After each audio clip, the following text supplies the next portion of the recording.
आज का ये एपिसोड शुरू करने से पहले एक छोटी सी बात। क्या आप भी अपना पॉडकास्ट बनाने की सोच रहे हैं? तो एंकर ट्राई कीजिए। ये पॉडकास्ट बनाने का सबसे आसान तरीका है। नंबर 1, ये फ्री है। नंबर 2, इसमें कई सारे ऐसे टूल्स हैं जो आपको अपने फ़ोन और कंप्यूटर पर रिकॉर्ड और एडिट करने की फैसिलिटी देते हैं।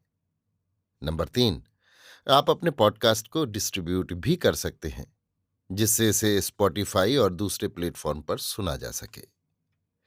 तो डाउनलोड कीजिए फ्री एंकर ऐप या विजिट कीजिए anchor.fm पर अपना पॉडकास्ट स्टार्ट करने के लिए। ये तो थी एक छोटी सी जानकारी, और अब शुरू करते हैं एपिसोड का सिलसिला। तो आज के एपिसोड में लीजिए सुनिए आचार्य चतुर्सेन शास्त्री के लिखे उपन्यास सोमनाथ के 39वें भाग धर्म गजदेव को मेरी यानी समीर गोस्वामी की आवाज में। सांभर और अजमेर का संयुक्त इलाका उन दिनों सपाद-लक्ष्य कहलाता था। सांभर पुरानी राजधानी थी और अजमेर की नई बस्ती बसी थी। तब चौहान राजाओं ने इस स्थान को युद्धोपयोगी जान पहाड़ियों पर चारों ओर सुदृढ़ गढ़ बना अजमेर ही को अपनी मुख्य राजधानी बनाया था। उन दिनों अजमेर पर चौहान राजा धर्म गजदेव का अबाध शासन था। धर्म गजदेव बड़े वीर साहसी और योद्धा पुरुष थे। अजमेर अरावली की उपत्यका में राजस्थान का मुख था। ये नगर चारों ओर से दुर्गम पर्वत श्रेणियों से घिरा हुआ अति सुरक्षित था। धर्म गजदेव को विदित था कि मारवाड़ की मरुस्थली को पार करके जो आतताई आक्रांता राजस्थान में प्रवेश करना चाहे, उसे अजमेर ही के मार्ग से आना पड़ेगा। इससे वो अपने को राजस्थान का दिक्पाल समझकर सदैव चौकन्ना रहता था। धर्म गजदेव ने जब सुना कि गजनी का अमीर बर्बर तुर्कों के दल बादल ले मारवाड़ की मरुस्थली को पार करके ताबड़तोड़ अजमेर की ओर घुसा चला आ रहा है, तो उसने अविलंब उसके सम्मुख होने की तैयारियां प्रारंभ कर दीं। अमीर से मुठभेड़ का उसका ये पहला ही अवसर न था। इससे प्रथम वो 2 बार उससे टक्कर ले चुका था। वो जैसा रणशूर था, वैसा ही राजनीतिपटु भी था। उसने सब कोष खजाना माल मत्ता वीटवी के किले में भेज दिया। काफी दिनों तक चल सकने योग्य रसद अजमेर के किले में एकत्र कर ली। गांव-गांव ढिंढोरा पिटवाकर लोगों को सावधान और सुसज्जित रहने का आदेश दे दिया। जिन नगर गांवों पर खतरा था, उन्हें खाली कर दिया। राह बाट के कुएं तालाब बांध सब तोड़ डाले। फसलें जला दी, वृक्ष काट डाले, सड़कें पुल मार्ग सब तोड़ डाले। घाटियों को बंद कर दिया। इस अल्पकाल में जितना संभव था, तैयार होकर उसने अजमेर से बाहर आकर पड़ाव डाला। धर्म गजदेव के आह्वान पर ग्रामीण कृषक हल बैल छोड़ धनुष बाण और ढाल तलवार हाथ में ले इस आतताई से लड़ने को आ जुटे। आसपास के ठिकानेदार जमींदार और सगे संबंधी राजा लोग भी उसकी सहायता को आ पहुंचे। चारों ओर से चौकी पहरे का प्रबंध कर धर्म गजदेव ने अपनी सेना का निरीक्षण किया, उसके विभाजन किए और फिर वो अनुभवी दूतों को अमीर की खोज खबर लेने भेजकर सावधान हो अमीर की अवाई की प्रतीक्षा करने लगा। महमूद ताबड़तोड़ मंजिल दर मंजिल कूच करता हुआ मरुस्थली की थकान उतारने की परवाह न कर अजमेर की सीमा में आ घुसा। उसने पुष्कर के उस पार अपनी छावनी डाली। धर्म गजदेव ये समाचार पाते ही पुष्कर की ओर बढ़ा। उसने पुष्कर का पवित्र जलाशय अपने अधिकार में कर लिया और सेना को युद्ध के लिए सन्नद्ध कर छावनी डाल अमीर की गतिविधि का निरीक्षण करने लगा। अमीर महमूद चौहान राज गजदेव के पराक्रम से बेखबर न था। वो उससे युद्ध का खतरा उठाना नहीं चाहता था। अतः उसने मैत्री संदेश लेकर दूत मुल्तान के अजयपाल, सेवंद राय, सालार मसऊद और तिलक हज्जाम को अजमेरपति के पास भेजा। साथ में बहुत सी बहुमूल्य भेंट भी भेजी। सुल्तान के दूतों का यथोचित सत्कार करके धर्म गजदेव ने उनके आने का कारण पूछा। इस पर सालार मसऊद ने सुल्तान का खरीता महाराज की सेवा में पेश किया। महाराज की आज्ञा से खरीता भरी सभा में पढ़ा गया। उसमें लिखा था, अजमेर के महाराज, आपकी वीरता और दरियादिली का हमने बहुत बखान सुना है। हम गजनी के यशस्वी सुल्तान आपकी दोस्ती के लिए हाथ पसारते हैं।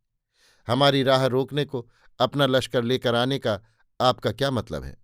हमारा इरादा आपके मुल्क पर हमला करने का नहीं है। खुदा के हुक्म से कुफ्र तोड़ने थोड़े से जानिसार साथियों के साथ हम गुजरात की ओर जा रहे हैं। आप हमारी राह छोड़कर दोस्ती का सबूत दीजिए।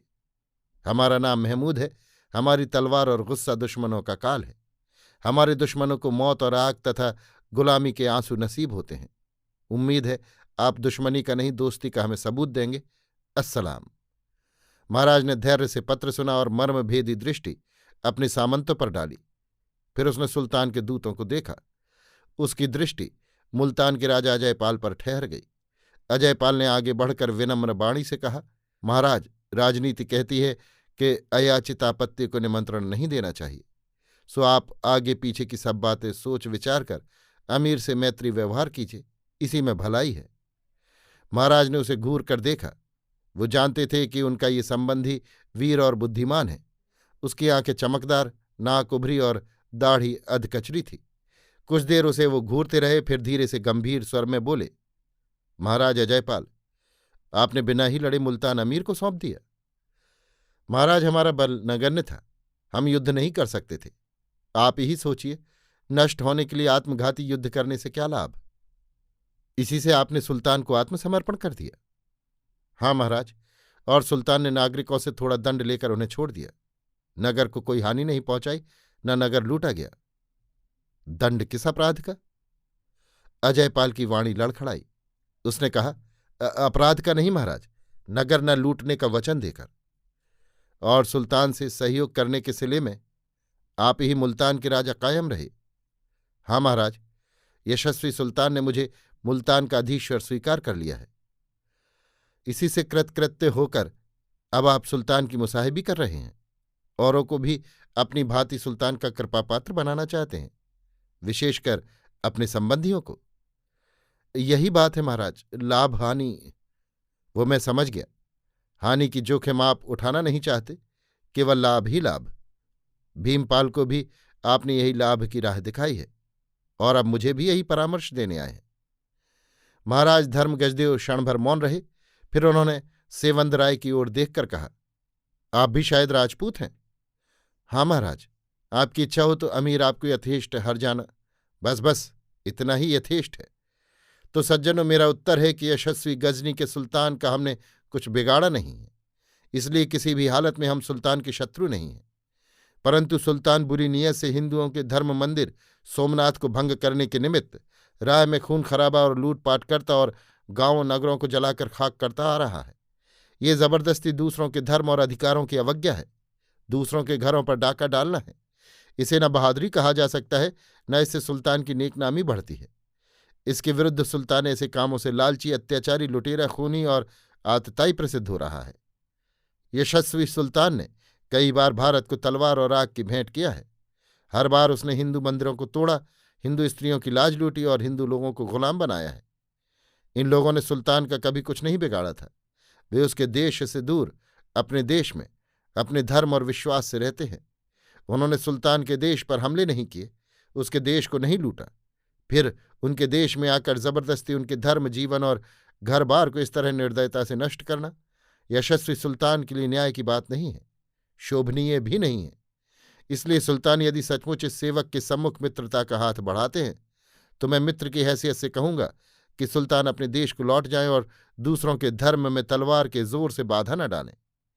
यदि सुल्तान इस राजपूत मित्र की ये नेक सलाह नहीं मानेंगे तो सुल्तान को जीते जी अपने राज्य में होकर आगे बढ़ने से रोकना मेरा वैसा ही पवित्र धर्म और कर्तव्य हो जाता है जैसा सुल्तान का ऐसे खूनी आक्रमण करना। हम राजपूत मित्रों का अतिथि सत्कार करने में तुलना नहीं रखते। यदि सुल्तान मित्र हैं तो वे हमारे धर्म और देश के प्रत्येक आदमी के साथ वैसा ही बर्ताव करें जैसा अपने और देश के आदमियों के साथ करते हैं। तब सुल्तान का अजमेर में स्वागत है। धर्म गजदेव उनका अतिथि सत्कार करने में सर्वस्व न्यौछावर करेगा। परंतु यदि सुल्तान हमारे धर्म, हमारे देश के आदमियों को तलवार और मौत के घाट उतारने पर ही तुले हुए हैं तो ये चौहान धर्म गजदेव रणस्थली में तलवार से उनका सत्कार करने को यहां सन्नद्ध है। सपादलक्ष के अधिपति महाराज धर्म गजदेव ने जलद गंभीर वाणी से ये वचन कहे। फिर मुल्तान के महाराज अजयपाल की ओर मुंह करके कहा, महाराज अजयपाल, आप हमारे संबंधी हैं, चौहान हैं। हमारा आपका खून एक है, परंतु आप जो संदेश लेकर आए हैं उसके कारण इस खून की एकता के नाम पर मैं आपकी ओर से लज्जित हूं। महाराज, आप सिंध नद के दिक्पाल हैं, सो आपने अपना कर्तव्य पालन न कर प्राण बचाने का श्रेय लाभ किया। ये आपने क्षत्रियों की नवीन मर्यादा स्थापित की। आपने इस युक्ति से मुल्तान बचा लिया और अब रहा साहब पुण्य लाभ करने सुल्तान की दास्ता करके उनका दूतत्व करते हुए उसे देवस्थान नष्ट करने पट्टन ले जा रहे हैं। आपने ही लोहकोट के महाराज को मार्ग देने पर राजी किया था। ये आपकी कीर्ति मैं सुन चुका हूं। महाराज, आपकी इस कीर्ति का स्वर्ग में बखान करने आपके दादा घोगा बापा पहले ही स्वर्ग पहुंच चुके हैं, जिन्होंने आपको बचपन में घुटनों पर खिलाया था। महाराज अजयपाल, आपने चौहानों का अच्छा मार्ग दिखाया। आप जैसे शूरवीर तलवार के धनी तो शत्रु के गोएंदे बने और आपके वृद्ध पूज्य पुरुष रणस्थली में मृत्यु के भोग बने। आप सपाद लक्ष्य के उपकार के ही विचार से आए थे। अंततः ये राज्य भी तो आप ही का है।